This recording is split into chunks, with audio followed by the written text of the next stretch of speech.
Greetings, YouTube. The doctor is in. Dr. Urias Papers here, and today we're talking about the spell Warding Bond. I'm giving this spell a B+. I actually like this spell quite a bit. It is a pretty good kind of defensive spell that can be used to support frontline kind of tank party members. So it is a second level spell. It is usable by clerics, peace domain clerics, which means they get it for free on their list, Oath of the Crown paladins, and Battlesmith artificers.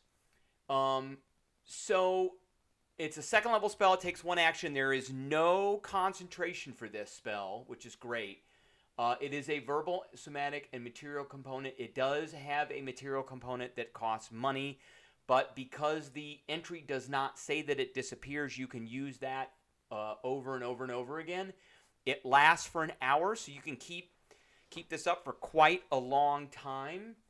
So you ward a willing creature that you touch, and then you got a connection between you and them. And as long as the target's within 60 feet of you, it gets +1 to AC and +1 to all saving throws. So that's really great. That's like having a cloak of protection or a ring of protection. And it's really great if you could cast this on somebody who already has a ring and or a cloak of protection. And then they get resistance to all damage, all of it. Each time it takes damage, you take the same amount of damage. So if it takes 10 points of damage, it has resistance to damage, so it actually only takes 5, and then you also take 5. It takes 5, you take 5. If you drop to 0, the spell ends. If you're more than 60 feet apart, the spell ends. And it also ends if the spell is cast again for any reason whatsoever at all.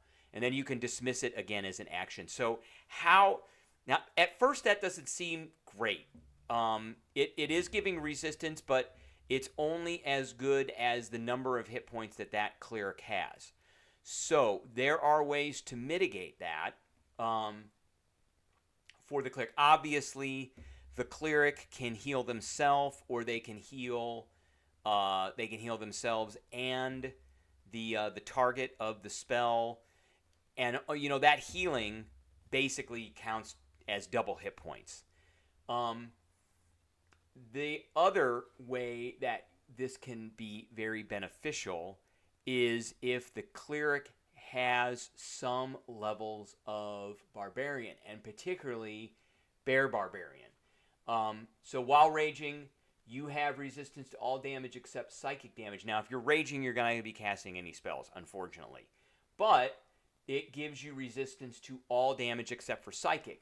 This warding bond damage does not say that it is psychic damage. So therefore, and it doesn't say you can't reduce it either. So again, if the target takes 10 points, they're resistant, they only take 5, then you would take 5, but you're resistant to all damage except for psychic. You would also only take 2. So that's that. But the caveat with that is you're not going to be casting any spells because you're raging. Now, one of the other things that can happen is you can do things like cast aid on yourself and the target, which increases your maximum hit points. You can, and then when you heal yourself, you get those maximum hit points back. You could cast false life on yourself, or you could have somebody cast false life on you, giving you a bunch of temporary hit points. If you happen to have, or if you are a Oath of Glory paladin, you can use the Inspiring Smite, or you can have a Oath of Glory paladin in your party use an Inspiring Smite, and they can give you 2d8 plus their class level in temporary hit points. Artificers, if you have an artificer in your party that is 3rd level or higher, which is the artillerist, or if you happen to have 3 levels of artificer yourself plus the cleric, you have the protector, which gives 1d8 plus your intelligence modifier. But essentially, out of combat, you can have that Eldritch Cannon keep going and going and going until it hits a max. So you could be walking around with 12 temporary hit points all the time, and that way this damage that's coming off of the target is going towards your temp hit points first.